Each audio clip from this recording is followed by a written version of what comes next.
Hello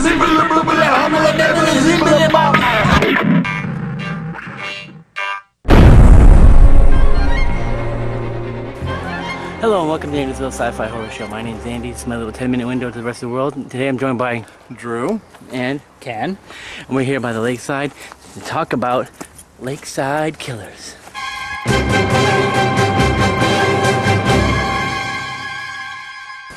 Ken, would you like to begin with one of our more distinct?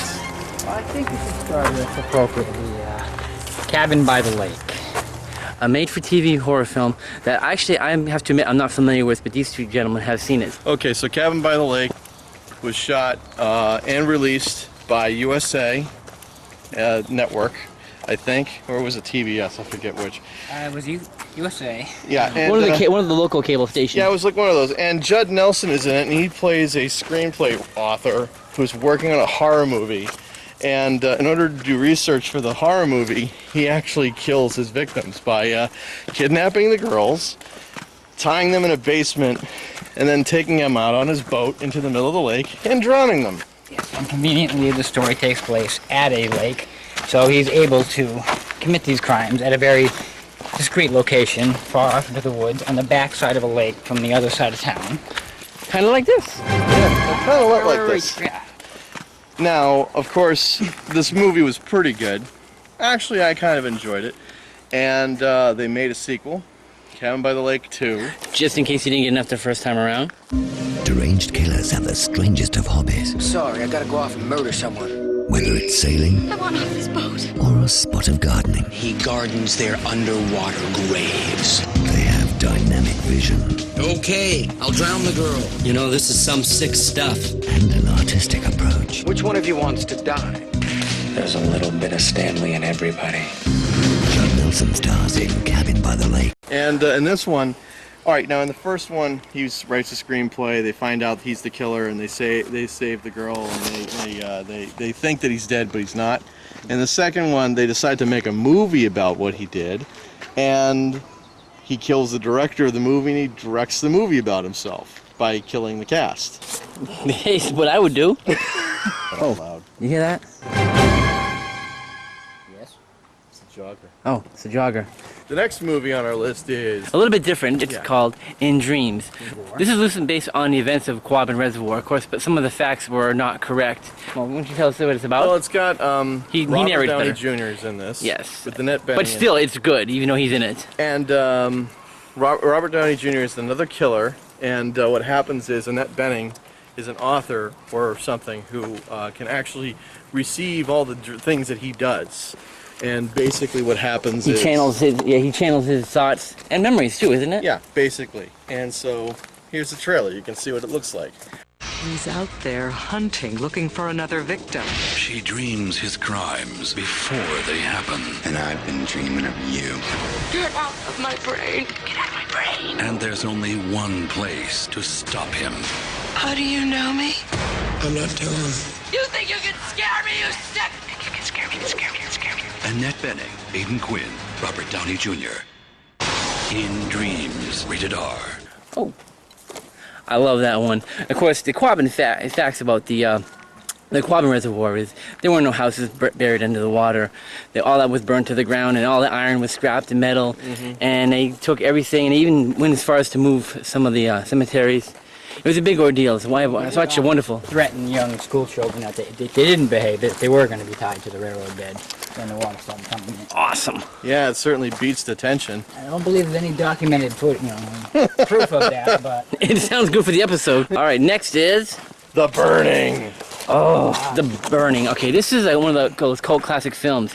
If you know it, then you know it. It's kind of like Sleepaway Camp. It's got one of those shock cult values. This is some of Tom Savini's early works, some of his special effects. It was coming off the wake of Friday the 13th, so films, even independent films, felt they needed to step up the notch a bit. The end of this movie, I tell you, it's amazing. I won't get into it, but when all the survivors are in the boat and the raft's coming ahead, and you know where they're headed, and you don't want them to go there, and they end up going there.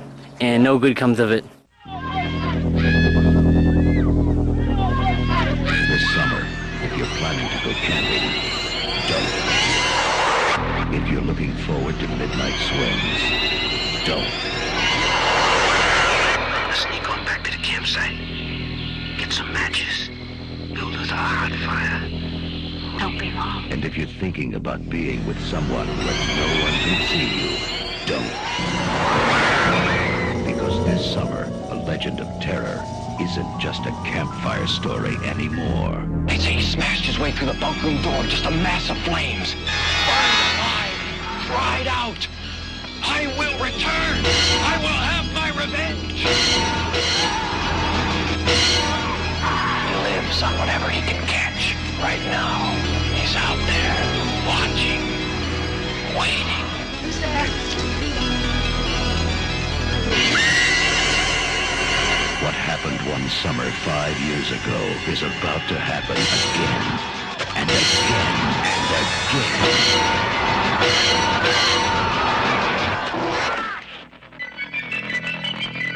The Burning. Okay, next up we have I Spit on Your Grave. Now this is another cult hardcore film to, it's pretty hardcore to watch. Yeah, this is definitely one of those shock cinema movies from the, whoa. Yep. This movie definitely prided itself on shock value. With the, what was it, 27-minute rape scene in the beginning?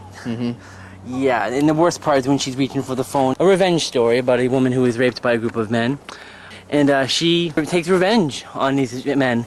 She gets her revenge. In various ways. It's very graphic. The bathtub scene is probably like the most legendary thing. If you know the film, you know exactly what I'm talking about. Exactly. I spit on your grave. What you are about to see did happen.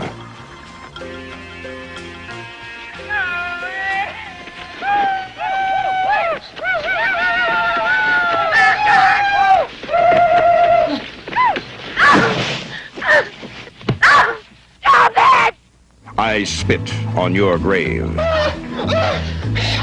This woman will soon cut, chop, break, and burn 5 men beyond recognition. And there isn't a jury in this country that will convict her.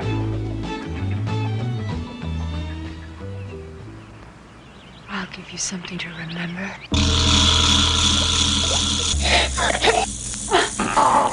I spit on your grave. Relax. Oh, yeah.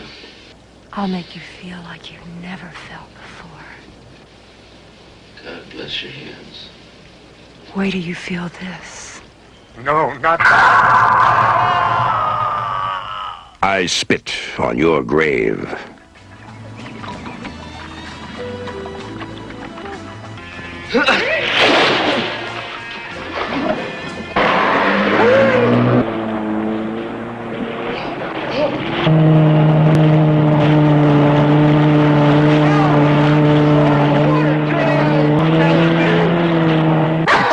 I spit on your grave.